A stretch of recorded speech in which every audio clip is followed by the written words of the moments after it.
Hi, I'm Mary Jo. I've been a nurse for 50 years.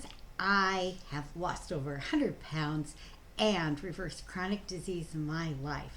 I feel terrific and would love today to complete or further our conversation related to G-bombs, which has to do with greens and cruciferous vegetables, beans and legumes, the topic of the day, onions, mushrooms, all sorts, berries, cherries, pomegranates, and S is for seeds and nuts. So, what's so great about beans? Well, first off, don't worry about the potential gaseous extension that others may discuss with you. Truly not supported in the scientific literature. But if for any reason, if you've not chosen to eat this product before and now you're starting, I highly recommend that you have just a small amount at a time and gradually increase to perhaps what I think is a good recommendation per Dr. Furman is a half cup per day. Okay, so why are beans so great? They contain a lot of protein. If you are vegetarian or vegan, this is probably an important food for you because of the significant amount of protein that you can ascertain. They also contain carbohydrates. One of the things I love about beans is called the second meal effect. So when you eat beans, they are absorbed very slowly into the bloodstream. And what this means is that the glucose in the beans comes in very slowly. Your blood glucose stays well under control. Sounds like it's great for diabetics, doesn't it? And you get a mild insulin response. And that means this sugar is being used for energy. Also, it's packaged with fiber and cofactors and micronutrients. And when we create energy in the human body, we require those extra micronutrients. And when we have them, I guess you could say we create very clean energy. Doesn't that sound weird? But that is when you have, let's say, bagels and white breads and cookies and donuts, you will get a rush of blood sugar and you get a high insulin response.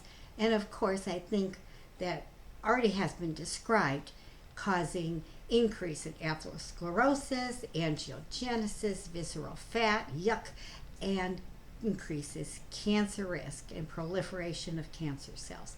So, but when you get a low physiologic response, you just get clean energy production and you feel great. Now, what is the second meal effect? Well, that means that you not only get a slow absorption of glucose this meal, and by the way, you probably get a slow absorption of all calories, which is to say, like if you ingest 200 calories of beans, your brain thinks you've eaten 200 calories of beans, but at least 1/3 of those calories I suggest are not absorbed. Wow, that is wonderful. So the second meal effect means that this low absorption of glucose and calories occurs not only with this meal, but the next one as well. That is fabulous. So that's called the second meal effect. And another thing about eating legumes is they encourage lipolysis, the use of fatty acids for metabolism. And therefore you're burning fat and you can lose weight that way. Also, due to the slow absorption and also the fiber and resistant starch that exists in beans, you become very satisfied and you're not really hungry and you don't wish to eat for quite a while. So it lowers your appetite. Well, let's be a little bit more specific about that. The microbiome are bacteria in your GI tract, and literally they feed upon resistant starch. They love that stuff. And when you give them resistant starch, they tend to create a very I want to say happy, but also symbiotically successful microbiome that helps prime immune cells to work in perfect order to keep you happy and healthy. When bacteria feed on the resistant starch, they create quite a few chemicals, but the primary one is called butyrate, Butyrate. I almost sang that. I have no idea why. Butyrate is a fabulous chemical. It's highly anti-inflammatory. It prevents colon cancer. When it's absorbed into the bloodstream, it inhibits cancer cell proliferation. It also encourages apoptosis for cells that are damaged and probably will incur a tumor if allowed to continue to grow. So, and these are anti-angiogenic, so it makes it really hard for cancer to grow or for fat to grow. It produces an anti-fat, if you will, effect, which is kind of like what I really like. So butyrate also communicates with the brain and encourages satiety. So when more butyrate you have, you are satisfied, you don't want to eat anymore. And I don't know what that sounds like to you, but it's great. I used to be a wild eating machine, always hungry, and to feel satisfied and excited about life and have the freedom to go out there and do something else besides eat, I think it's wonderful. Another factor, and this is more related to soy. Soy contains phytoestrogens. Soy products that are worthy of consumption are soybeans, edamame. Though tofu is somewhat processed, I still use a fair amount of it, and tempeh. These are excellent foods. Soy milk, I always read whatever non-dairy milk I purchase. I always really read the package. I don't want it to have sweeteners in it. I don't want additives. And what kind of water do they mix it with? I'd like to know that as well. And there are some very good products out there on the market, but there's a lot of things with different chemicals and things in it that maybe is not really what you're wanting in your life.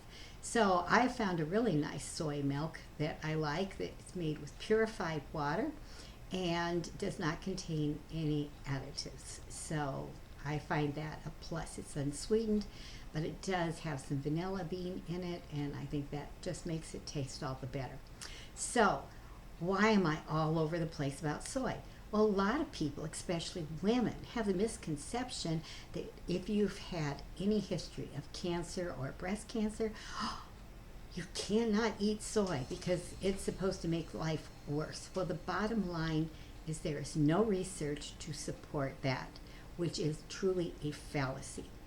Now, there are different estrogenic receptors in the body.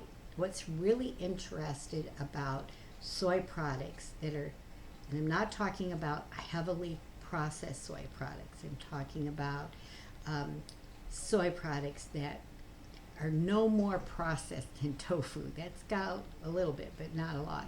And tempeh is great. It's just a bunch of soybeans stuck together. It's beautiful. So, but anyway, soy contains phytoestrogens. Now, some of these phytoestrogens work one way in one part of body tissue and another way in another part of body tissue. So, for example, phytoestrogens from soy in breast tissue prevent estrogenic effects and diminish cancer risk. Excellent. However, phytoestrogens, when they are able to infuse on receptor sites in bone and muscle, they allow the estrogenic effects that produce protection to the mineralization of bones and prevent osteoporosis. So it's a win-win situation when it comes to soy. And it has probably a higher percent of protein than some of your other products do in terms of legumes, but they're all good. They probably all have 8 to 10 milligrams of protein per, or grams of protein per half cup to cup. I really have to read the packages to know for sure. So anyway, another thing about eating beans is that it encourages there's a microfilm that covers villi projections inside the lining of the GI tract, and it provides a very protective film that helps appropriate absorption of right chemicals and diminishes any opportunity for inflammation or toxins getting through to your bloodstream, which is a win-win-win. So anyway, I love beans. I don't see that cause me a problem. Please don't use bean oil because it diminishes the ability of the body to create butyrate and anti-inflammatory effects from eating beans. It kind of nullifies the reason you ate them in the first place. Just eat them a little bit at a time, more gradually. And my next YouTube will talk a little bit about how to place beans in the diet for breakfast, lunch, and dinner. And I hope you will enjoy that. So that it pretty much, I need to wind this up for now. And remember, as always, this is all about you, and you need to take best care of you because the rest of us would be totally lost without your presence. So this is goodbye from Nurse Mary Jo. Hope to see you soon. Take care, with love and appreciation in my heart for you all.